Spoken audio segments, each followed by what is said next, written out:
Highways. వాస్తవానికి లావణ్య, రాజ్ తరుణ్, మస్తాన్ సాయి టాపిక్లు గతంలో starting ఇచ్చినప్పుడు ఏదో కంటిన్యూటీ వెబ్ సిరీస్ లాగా ఉంది. అండ్ మరో ఈ అమ్మాయి లావణ్య చెప్పినట్లు నాకు నిజాలుగా అనిపించట్లేదు. అటీడీస్ వాళ్ళు రాజ్ తరుణ్ బలి చేస్తుంది అని చెప్పేసి నేను ఆపేసిన వీడియోలు కూడా తీసేసాను. ఈరోజు లావణ్య ఓపెన్ అయింది. నాకు ఇప్పుడు అనిపించింది మేబీ షీఈ్ రైట్, మేబీ ఇక ఆల్టర్నేటివ్ లేదా అమ్మాయికి. అందుకే ఇప్పుడు ఓపెన్ అయిపోయాను. ఒక యజ్ఞం చేసింది. ఏంటి ఆ యజ్ఞం? తన వీడియోలు ఇతని దగ్గర ఉన్నాయి. నగ్న వీడియోలోనే అనుకుందాం. ఇతనితో పాటు మస్తాన్ సాయితో సెక్స్లో కలిసినప్పుడు అనుకుందాం. ఇలా తనతో పాటు ఎంతో మంది అమ్మాయిల వీడియోలు ఇప్పుడు మస్తాన్ సాయి దగ్గర ఉన్నాయి. ఇలా డ్రగ్స్ని ఎర్రచూపి డ్రగ్స్కి బానిసం చేసి అలా కొంతమందిని వాడేశాడు. ఇంకొంతమంది వాళ్ళ ఫోనుల్లో ఒక యాప్, ఒక బగ్ లాంటిది పెట్టి అలా వాళ్ళ పర్సనల్ డేటా తీసుకుని అలా కొంతమంది బ్లాక్మెయిల్ చేశాడు.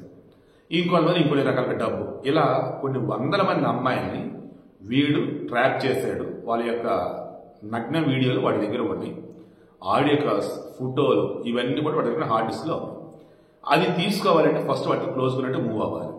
అండ్ మీన్ వైల్ నాకు ఎవరైతే క్లోజ్, నా ప్రాణం అనుకుంటున్నాను రాజ్ తరుణ్, నన్ను డ్రగ్స్ కేసులో ఇరికించింది అతనని చెప్పేసి మస్తాన్ సాయి అంటున్నాడు కాబట్టి మస్తాన్ సాయి చెప్పి నిజమని నమ్మి రాజ్ తరుణ్ నన్ను మోసం చేశాడని చెప్పేసి నేను కేసు పెట్టి ఇక ఆ తర్వాత నెమ్మదిగా మస్తాన్ సాయి నుంచి మొత్తం డేటా తీసుకుందాం. అప్పుడు మస్తాన్ సాయి భాగవతం ఎంత కూడా పోలీసులు చెప్దాం అని ఆమె ఒక యజ్ఞం లాగా ఫీల్ చేసిందని నాకు అనిపిస్తుంది ఇప్పుడు. బట్ నేను డిటెక్టివ్ ఇన్స్పెక్టర్ ఎవరైతే ఉన్నారు శ్రీనివాసం ఎవరైనా అతను సస్పెండ్ చేయడం కావచ్చు, హెడ్ ఆఫీస్ అటాచ్ చేస్తారు. ఎందుకు? లావణ్యతో మాట్లాడినటువంటి ఆ క్లోజ్ ఎలా చెప్పాలి, సంభాషణలు చాలా సన్నిహిత సంభాషణ. ఆమె అంటుంది నేను అందులో ఎక్కడ తప్పుగా చేసింది ఏమీ లేదు, కేసు విషయమే నేను రకంగా మాట్లాడాను, నిజమే మాట్లాడింది అని చెప్పేసి అంటుంది. ఇక మస్తాన్ సాయి విషయంలో నేను నిజంగా కొన్ని అబద్ధాలు చెప్పా, కొన్ని నిజాలు చెప్పా, కొన్ని దాయాల్సి వచ్చింది, కొన్ని ఓపెన్ అవ్వాల్సి వచ్చింది. ఓన్లీ ఈ రోజు కోసం మస్తాన్ సాయిని కూడా నేను పట్టించాలి. ఇక నేను మీడియా ముందుకు రాను. రాజ్ తరుణ్ విషయంలో నేను చేసింది తప్పు. రాజ్ తరుణ్ నా పక్కనుంటే వాళ్ళ పాదాలు పట్టుకుని మరి క్షమాపణ చెప్తా, వాళ్ళ అమ్మని నాకు క్షమాపణ చెప్తా.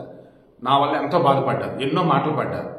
కేవలం రాజ్ తరుణ్ నాకు దూరం అవుతాడన్న బాధని ఆ రకం చేసింది తప్ప రాజ్ తరుణ్ డ్రగ్స్ కేసులో ఇరికించాడు అని చెప్పేసి మస్తాన్ సాయి చెప్తే అది నిజమని నమ్మినట్టు యాక్షన్ చేసి ఇలా చేసింది తప్ప వేరేది కాదు. రాజ్ తరుణ్ బంగారం, మస్తాన్ సాయి కురురుడు, మొత్తం అవన్నీ బయట పెడితే ఇప్పుడు నేను చేశాను. ఇక మీడియా ముందుకు నేను రాను. మొత్తానికి ఈ ఇష్యూస్ అన్ని కూడా నేను కోర్టులోనే తెలుసుకుంటాను. రాజ్ తరుణ్ విషయంలో నేను పెట్టిన కేసులు విత్డ్రా చేసుకుంటున్నాను. రాజ్ తరుణ్ ఏ తప్పు చేయలేదు, అది చాలా చాలా మంచివాడు అని చెప్పేసి చెప్పుకుంటా వచ్చింది. సో మొత్తంగా మన గతంలో మాట్లాడుకుంటే రాజ్ తరుణ్ని ఈమె అన్యాయం ఇరిగించింది అన్నట్టు.